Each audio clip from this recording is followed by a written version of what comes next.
Hi, I'm Ben Mankiewicz. Welcome to TCM and tonight's lineup, a double feature of mutant sci-fi thrillers from the 1950s, a golden age of science fiction movies.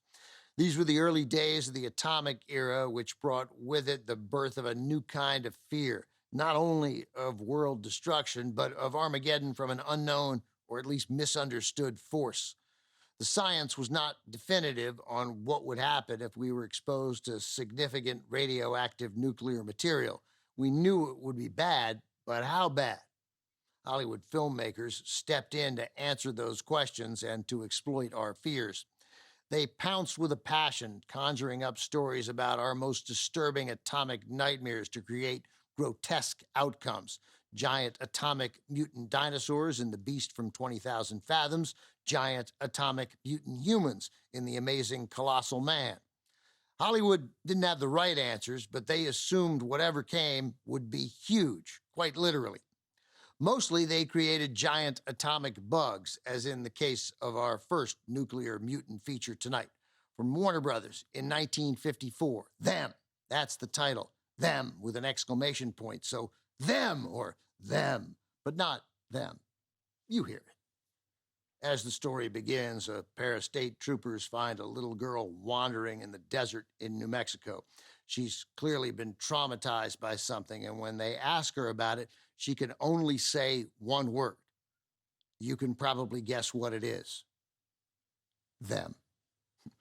Film really leans into its title in the trailer, and I'm guessing most people who saw the movie in 1954 had seen the trailer. A frantic voice says that nature, mad and rampant, wrought its most awesome creation, born in a swirling inferno of radioactive dust, where things go so horrible, so terrifying, so hideous, there is no word to describe them.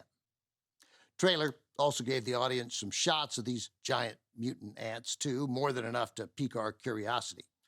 For a B-movie, Them boasts a strong cast, including James Whitmore, Edmund Gwenn, and three actors who would soon become much bigger stars on television.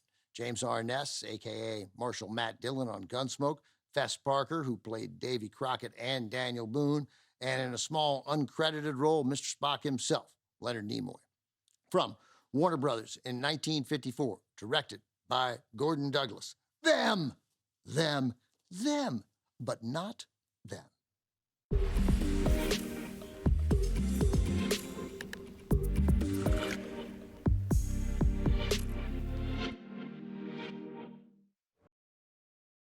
Them came from Warner Brothers, but studio chief Jack Warner never put the full force of the studio behind the project. He felt giant atomic mutant monster ants were just a bit below the studio's standards. To Warner's surprise, once it was released, Them got some good reviews, became a box office hit, creating a template for an entire genre of similar movies to follow. The film's special effects also earned an Oscar nomination, though they lost to Disney's 20,000 Leagues Under the Sea. To bring the mutant ants to life on screen, two enormous models were created and operated by a crew mounted on a dolly behind the model, manipulating various knobs and levers. You would have a shot where an ant comes into the picture, said director Gordon Douglas, and if you glance back behind the creature, you would see about 20 guys, all sweating like hell. For the movie's climax, Douglas wanted to shoot on location on the Santa Monica Pier, but the cost of renting the pier for a day was more than the film's budget would allow. Instead, he opted to shoot the sequence in the storm drains of L.A., which only wound up enhancing the eerie and claustrophobic tone. Coming up, a giant nuclear creature wreaks havoc on a mining village in the 1956 Japanese monster movie Rodan. That's next on TCM. Next on TCM, Rodan, then Caged, and later The Ritz. TCM goes where fashion sits tonight.